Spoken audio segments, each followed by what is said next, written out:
French President Emmanuel Macron is calling on European voters to reject nationalism and support a stronger European Union.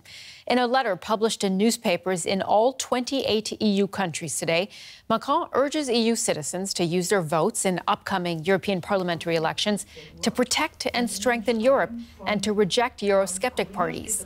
Macron also laid out several reform proposals, including a new EU-wide agency to protect democracy, a ban on foreign funding for political parties, and harmonizing EU laws on hate speech on the internet. Let's get more on this story with our correspondents. Bernd Riegert is in Brussels, and here in Berlin, Hans Brandt from DW Politics. Good to see you both.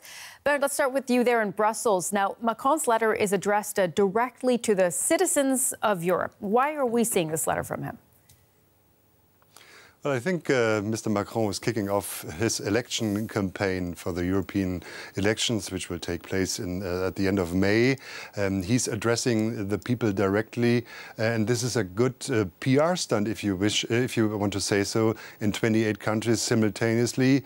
So he will dominate the European debate for 2 or 3 days, at least in the European circles. I'm not sure if he can reach everybody, because not everybody is reading newspapers anymore in Europe. And I'm not sure he can also reach the protesters, the Yellow Vest in France, which are very angry with their president.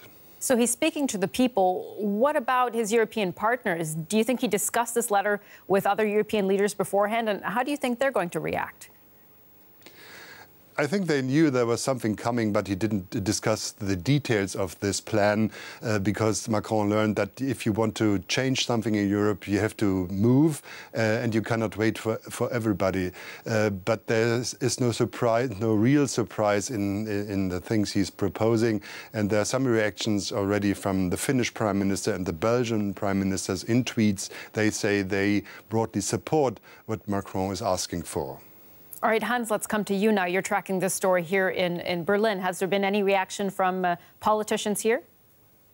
Yes, there has. A government spokesman speaking for Angela Merkel's government has said that the government welcomes a robust discussion about the role of the European Union ahead of these European elections at the end of May. There have also been reactions from various other political parties welcoming this discussion, welcoming the proposals that Macron has put forward. The only negative reaction, not surprisingly, has come from the far right-wing party in Germany, the Alternative for Germany, which has said that if any of these ideas of Macron were to be put into effect, it would in fact make the European Union worse than it is already. But that's no surprise from a eurosceptic party. Hans, let's look at one of those ideas. Macron is calling for Europe-wide pay guarantees and social benefits. Do you think the German government is likely to be on board with that proposal?